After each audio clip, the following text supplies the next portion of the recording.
자, 검증 항목을 더블 클릭해서 세부 화면으로 이동해 보도록 하겠습니다. 자, 더블 클릭했을 때 보여지는 창의 화면인데요. 여기서 먼저 한 가지만 이야기 드리고 본격적으로 시작하도록 하겠습니다. 검증 목록을 재외 등록하는 방법인데요. 이 재외 등록 개념은 뭐 이런 내용입니다. 모니터링이 계속 떠서 이게 좀 신경이 쓰이실 거예요. 그런데 어차피 이 모니터링 건에 대해서 나는 이미 파악을 하고 있다. 그리고 시간이 지나면 이건 해결될 수 있는 문제인데 접속할 때마다 이게 계속 떠가지고 나 귀찮다, 보기 싫다, 나 좀 예민하다 싶은 경우가 있다면은 이것은 그 목록에서 보이지 않도록 숨겨놓을 수가 있습니다. 그래서 해당 건을 선택하시고 하단에 재외 등록이라는 버튼을 이용해서 모니터링 건이 이제 더 이상 뜨지 않도록 우리한테 노출되지 않도록 잠깐 숨겨놓는 어떤 기능들을 설정해 놓을 수가 있습니다. 그렇다고 해서도 내역에서만 보이지 않는 거지 이 모니터링 건에 대한 그 내용 자체가 실제 검증 내역의 업무가 해결된 건 아니니까 이 점은 좀 조심해 주시기 바랍니다. 자, 그러면 하나씩 보도록 하겠습니다. 첫 번째로 확정 통보 미처리 건이라는 항목인데요. 이게 첫 번째 탭입니다.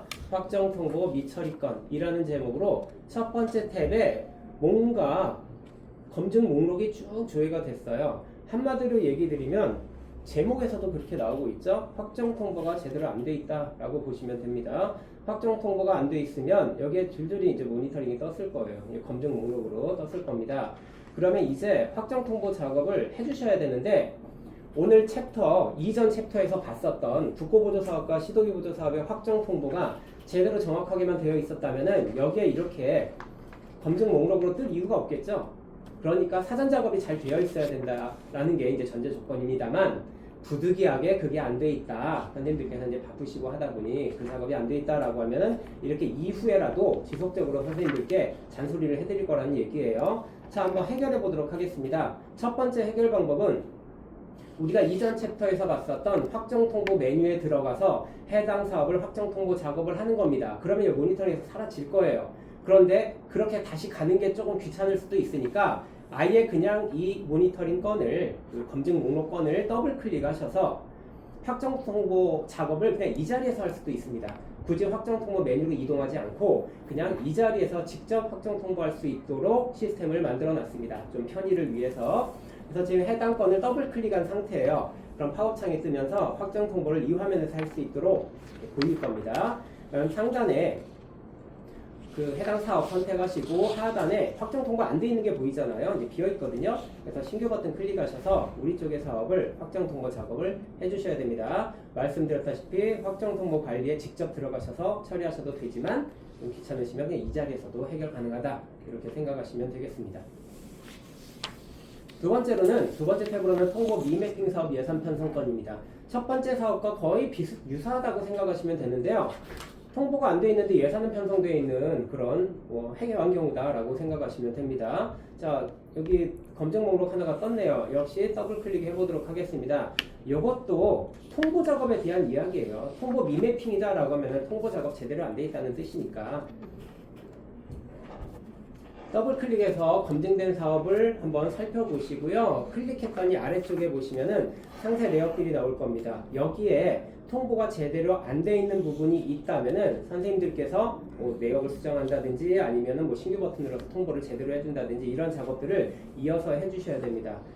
역시 확정 통보에 대한 이야기였습니다. 두 번째도 말씀드렸다시피 확정 통보가 정확하게 되어 있었다면 이렇게 내역이 뜰 일이 없었겠죠.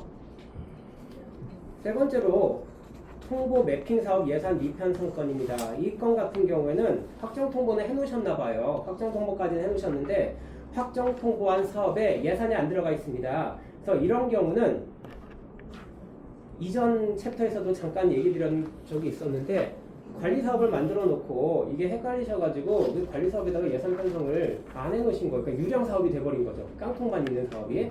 이런 경우도 해당될 수 있다고 보시면 됩니다. 자, 이런 경우에 역시 또 사업을 모니터링 등 검증 목록을 더블 클릭해 보도록 하겠습니다.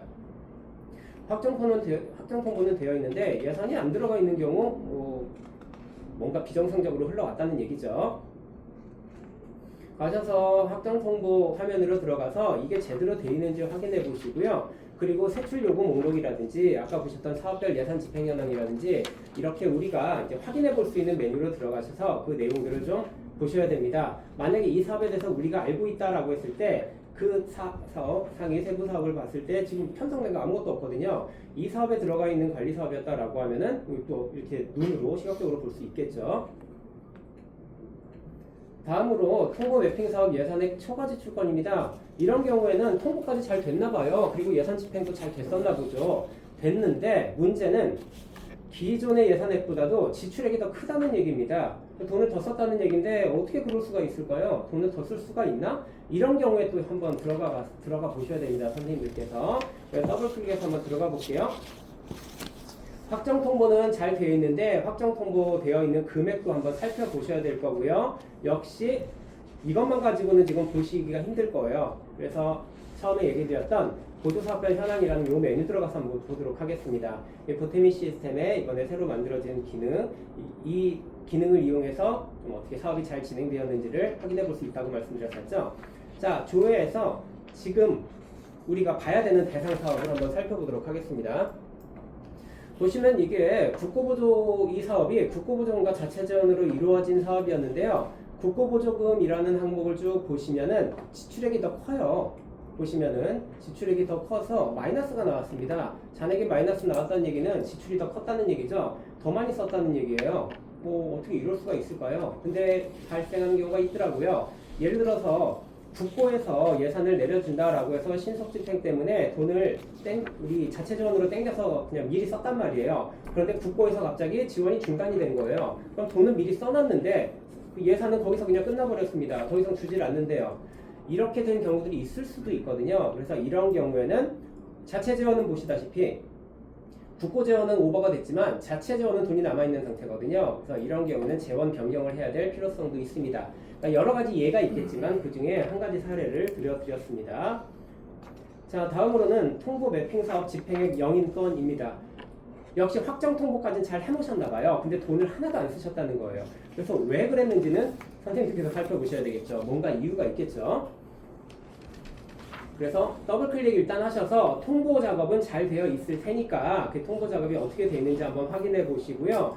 그리고 여기에 대해서 좀 구체적으로 보고 싶으시다라고 하면 역시 또 조금 아까 얘기 드렸던 보조사업별 현황이라는 메뉴에 들어가서 이 사업에 대해서 집행이 어떻게 됐었는지 살펴보셔야 됩니다. 뭐 보니까 지출액이 다 0으로 되어 있네요. 이유가 있었겠죠. 보시면은 이게 전액 2월을 한 건지 아니면 뭔가 문제가 있어서 이렇게 나온 건지는 선생님들께서 판단하셔서 후속 조치를 해주셔야 됩니다.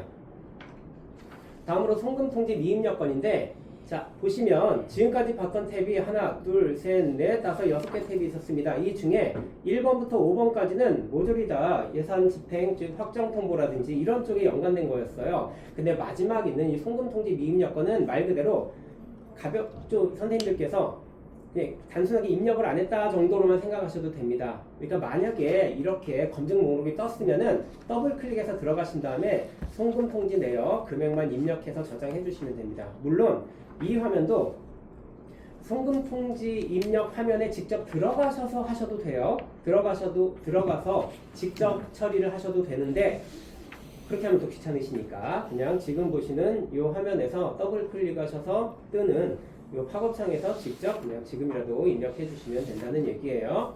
이렇게 해주셔야 나중에 결산자료 만들어질 때 손이 좀 덜 가게 됩니다. 자, 이렇게 해서 검증 목록 처리하는 방법들 그리고 의미 좀 살펴봤습니다.